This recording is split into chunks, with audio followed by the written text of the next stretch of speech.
Hello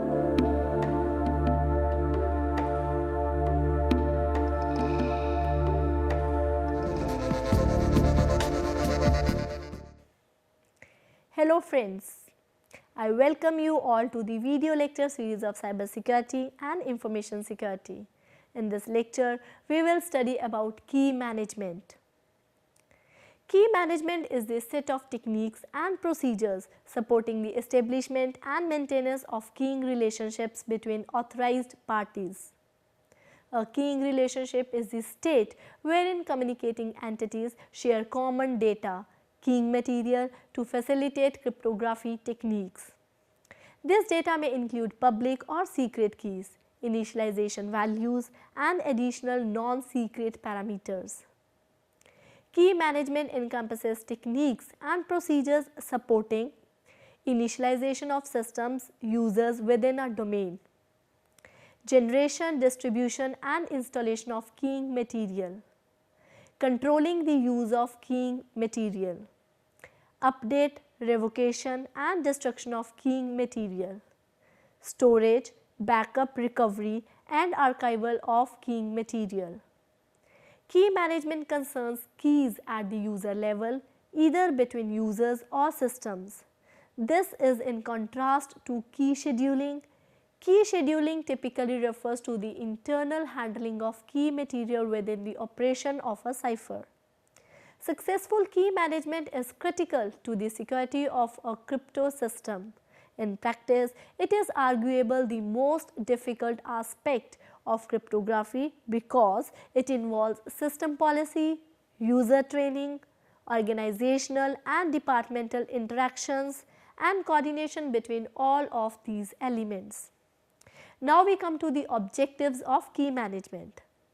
The objective of key management is to maintain keying relationships and keying material in a manner that encounters relevant threat. In practice, an additional objective is conformance to a relevant security policy. Threats: compromise of confidentiality of secret keys, compromise of authenticity of secret or public keys, unauthorized use of public or secret keys. So now we move on to the security policy. Security policy explicitly or implicitly defines the threats a system is intended to address. Security policy may affect the stringency of cryptographic requirements depending on the susceptibility of the environment in question to various types of attacks.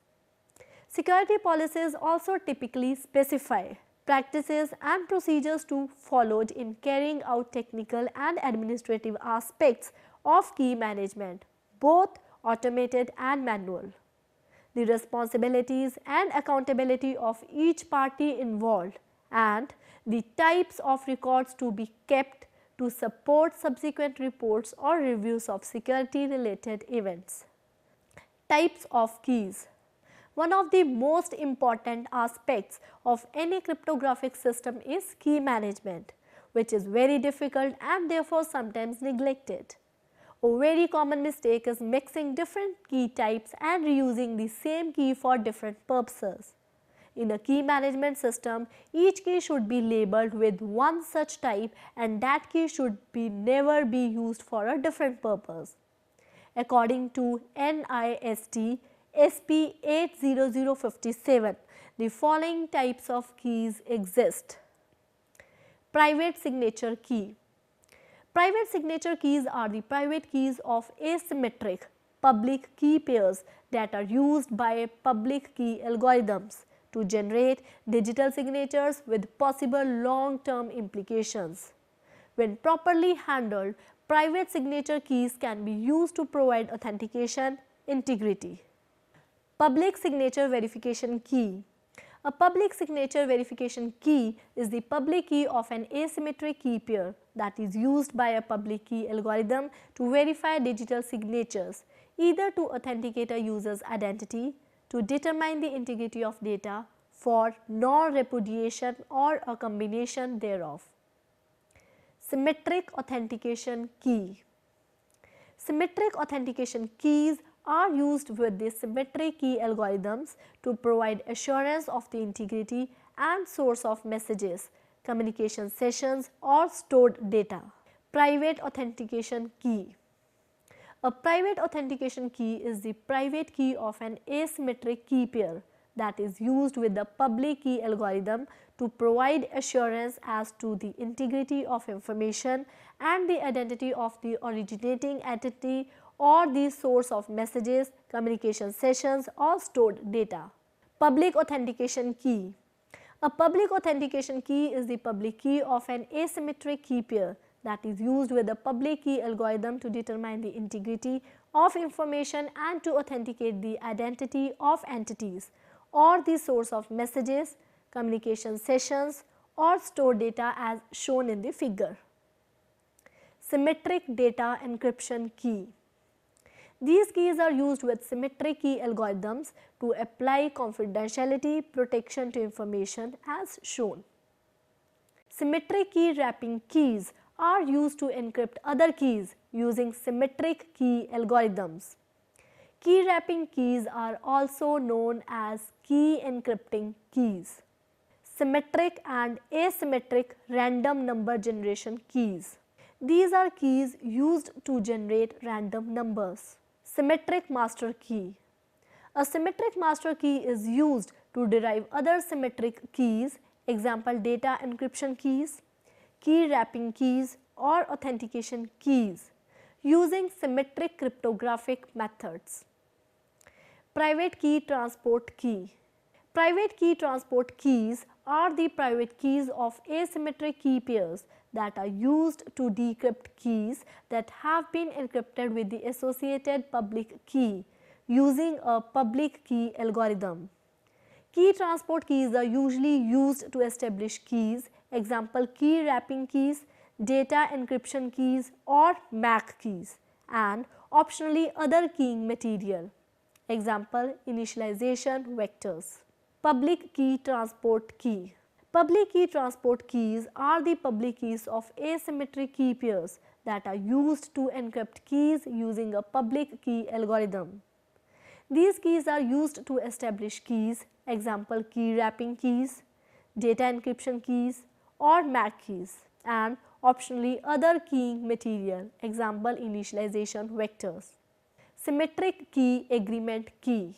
These symmetric keys are used to establish keys, example key wrapping keys, data encryption keys or MAC keys, and optionally other keying material, example initialization vectors, using a symmetric key agreement algorithm.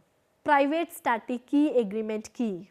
Private static key agreement keys are the private keys of asymmetric key pairs that are used to establish keys, example key wrapping keys, data encryption keys or MAC keys, and optionally other keying material, example initialization vectors. Public static key agreement key. Public static key agreement keys are the public keys of asymmetric key pairs that are used to establish keys and optionally other keying material, example initialization vectors. Private ephemeral key agreement key. These keys are the private keys of asymmetric key pairs that are used only once to establish one or more keys, example key wrapping keys, data encryption keys or MAC keys, and optionally other keying material, example initialization vectors. Public ephemeral key agreement key. Public ephemeral key agreement keys are the public keys of asymmetric key pairs that are used in a single key establishment transaction to establish one or more keys, and optionally other keying material, example initialization vectors.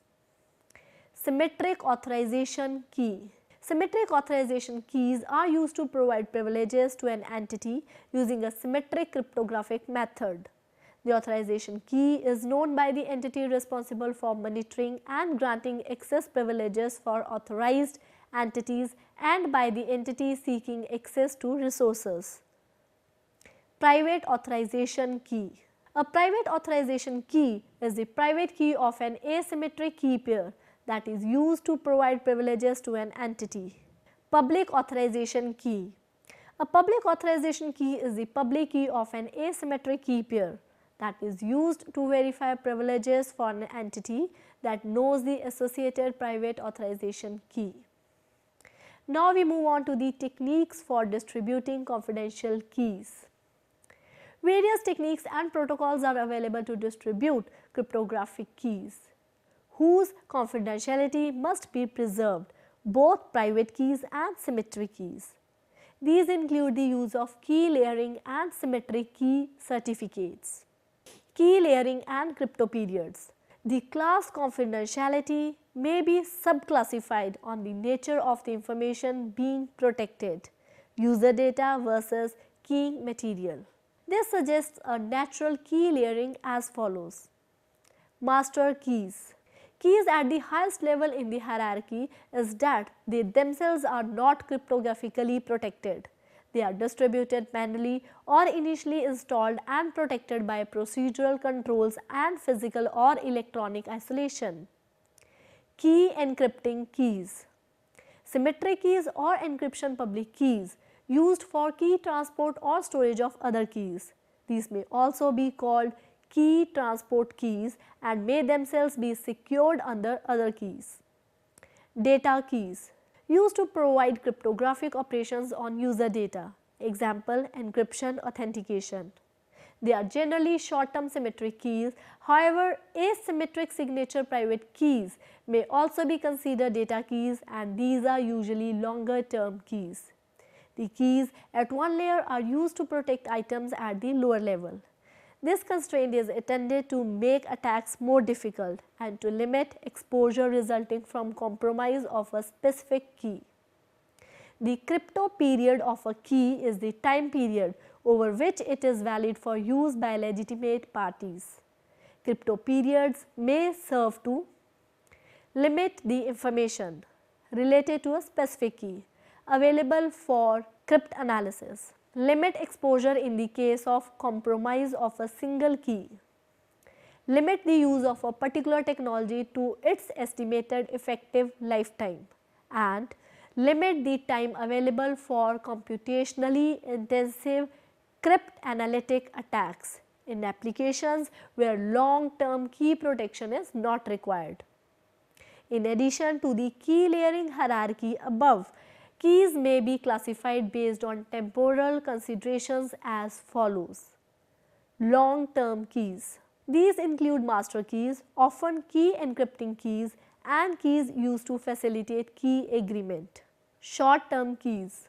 These include keys established by key transport or key agreement and often used as data keys or session keys for a single communications session. In general, communications applications involve short-term keys while data storage applications require longer-term keys. Long-term keys typically protect short-term keys. Crypto periods limit the use of keys to fixed periods after which they must be replaced. Key translation centers and symmetric key certificates. Further to centralized key management, this section considers techniques involving key translation centers, including use of symmetric key certificates. A key translation center KTC. T is a trusted server which allows two parties A and B which do not directly share keying material to establish secure communications through use of long-term keys KAT and KBT. They respectively share with T. A may send a confidential message M to B using message translation protocol. If M is a key K, this provides a key transfer protocol. Thus, KTCs provide translation of keys or messages. Symmetric key certificates provide a means for a KTC to avoid the requirement of either maintaining a secure database of user secrets or duplicating such a database for multiple servers, or retrieving such keys from a database upon translation requests. As before, associated with each party, B is a key KBT shared with T, which is now embedded in a symmetric key certificate EKT that is KBT semicolon B, encrypted under a symmetric master key KT known only to T. A lifetime parameter L could also be included in the certificate as a validity period. This certificate serves as a memo from T to itself, who alone can open it, and is given to B so that B may subsequently present it back to T precisely when required to access B's symmetric key KBT for message translation. Rather than storing all user keys, T now needs securely store only KT. Symmetric key certificates may be used in protocol by changing only the first message as shown on the screen. A public database may be established with an entry specifying the name of each user and its corresponding symmetric key certificate. To construct message 1, A retrieves B's symmetric key certificate and includes this along with its own. T carries out the translation as before, retrieving KAT and KBT from these certificates, but now also verifies that A's intended recipient B as specified in EKAT B semicolon M matches the identifier in the supplied certificate SCERT B. Techniques for distributing public keys. Protocols involving public key cryptography are typically described assuming a priori possession of authentic public keys of appropriate parties. This allows full generality among various options for acquiring such keys.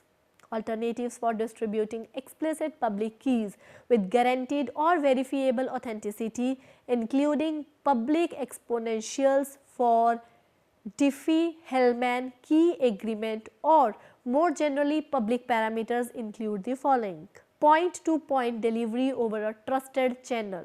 Authentic public keys of other users are obtained directly from the associated user by personal exchange or over a direct channel originating at that user and which procedurally guarantees integrity and authenticity.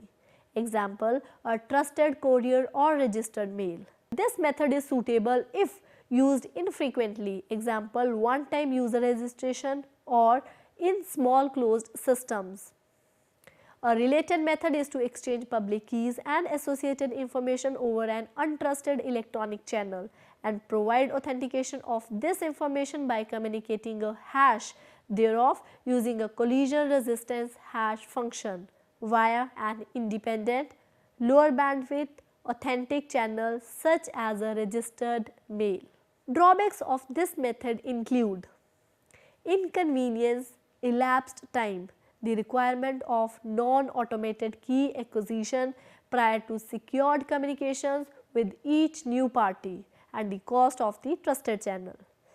Direct access to a trusted public file. Public key registry.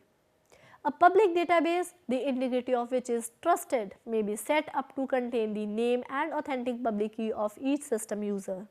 This may be implemented as a public key registry operated by a trusted party. Users acquire keys directly from this registry, whilst remote access to the registry over unsecured channel is acceptable. Against passive adversaries, a secure channel is required for remote access in the presence of active adversaries. One method of authenticating a public file is by tree authentication of public keys. Use of an online trusted server. An online trusted server provides access to the equivalent of public while storing authentic public keys, returning requested individual public keys in signed transmissions. Confidentiality is not required. The requesting party possesses a copy of the server's signature verification public key, allowing verification of the authenticity of such transmissions. Disadvantages of this approach include: the trusted server must be online, the trusted server may become a bottleneck, and communications links must be established with both the intended communicant and the trusted server. Use of an offline server and certificates. In a one-time process, each party A contacts an offline trusted party referred to as a certification authority CA to register its public key and obtain the CA's signature verification public key, allowing verification of other user certificates. The CA certifies A's public key by binding it to string identifying A, thereby creating a certificate. Parties obtain authentic public keys by exchanging certificates or extracting them from a public directory. Use of systems implicitly guaranteeing authenticity of public parameters. In such systems, including identity-based systems and those using implicitly certified keys by algorithmic design, modification of public parameters results in detectable non-compromising failure of cryptographic techniques. Authentication trees. Authentication trees provide a method for making public data available with verifiable authenticity by using a tree structure in conjunction with the suitable hash function and authenticating the root value. Applications include authentication of public keys as an alternative to public key certificates, an authentication tree created by a trusted third party containing users' public keys allows authentication of a large number of such keys. Trusted time stamping service. Creation of an authentication tree by a trusted third party in a similar way facilitates a trusted time stamping service. Authentication of user validation parameters. Creation of a tree by a single user allows that user to publish with verifiable authenticity a large number of its own public validation parameters, such as required in one-time signature schemes. To facilitate discussion of authentication trees, binary trees are first introduced. Binary trees. A binary tree is a structure consisting of vertices and directed edges. The vertices are divided into three types. A root vertex, the root has two edges directed towards it, a left and a right edge. Internal vertices. Each internal vertex has three edges incident to it, an upper edge directed away from it, and left and right edges directed towards it. Leaves. Each leaf vertex has one edge incident to it and directed away from it. The vertices incident with the left and right edges of an internal vertex or the root are called the children of the internal vertex. The internal or root vertex is called the parent of the associated children. Figure shows a binary tree with 4 shaded leaves and 3 internal vertices. Public key certificates. Public key certificates are a vehicle by which public keys may be stored, distributed or forwarded over unsecured media without danger of undetectable manipulation. The objective is to make one entity's public key available to others such that its authenticity, that is, its status as the true public key of that entity, and validity are verifiable. In practice, X.509 certificates are commonly used. Further details regarding public key certificates follow. Creation of public key certificates. Before creating a public key certificate for a subject entity A, the certification authority should take appropriate measures relative to the security level required and customary business practices, typically non-cryptographic in nature, to verify the claimed identity of A and the fact that the public key to be certified is actually that of A. Two cases may be distinguished. Case 1. Trusted party creates key pair. The trusted party creates a public key pair, assigns it to a specific entity and includes the public key and identity of that entity in the certificate. The entity obtains a copy of the corresponding private key over a secure, authentic and private channel after proving its identity. Example, by showing a passport or trusted photo ID in person. All parties subsequently using this certificate essentially delegate trust to this prior verification of identity by the trusted party. Case 2. Entity creates own key pair. The entity creates its own public key pair and securely transfers the public key to the trusted party in a manner which preserves authenticity. Example, over a trusted channel or in person. Upon verification of the authenticity, source of the public key, the trusted party creates the public key certificate as above. Use and verification of public key certificates. The overall process whereby a party B uses a public key certificate to obtain the authentic public key of a party A may be summarized as follows. One time acquire the authentic public key of the certification authority. Obtain an identifying string which uniquely identifies the intended party A.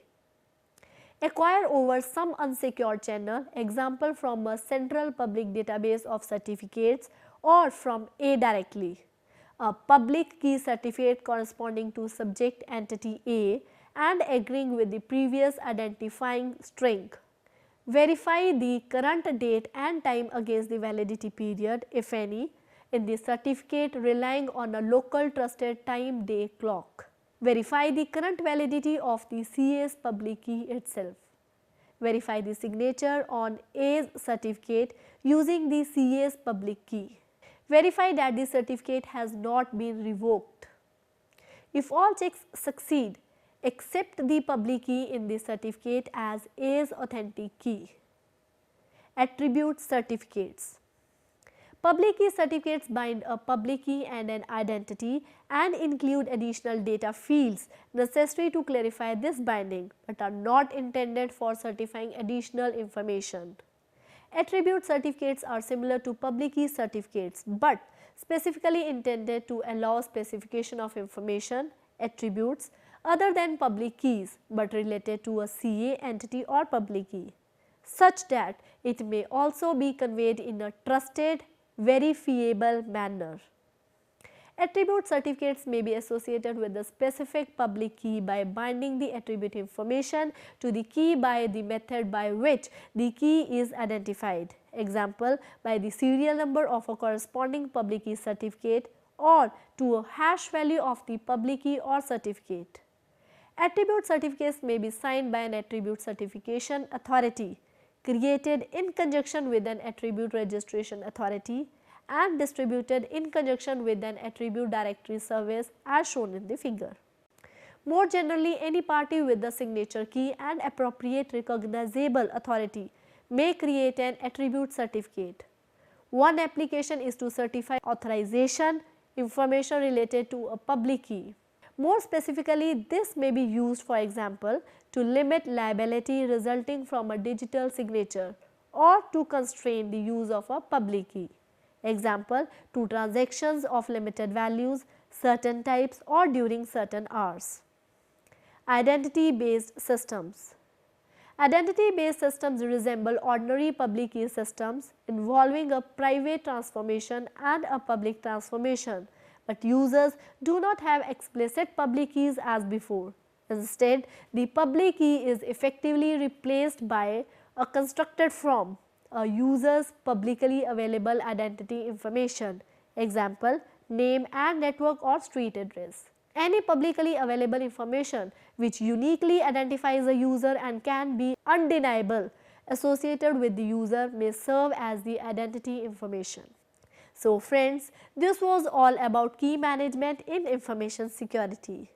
Hope the concepts explained in this lecture were understandable and helpful. Hope to see you in next lecture. Till then, goodbye. Thank you.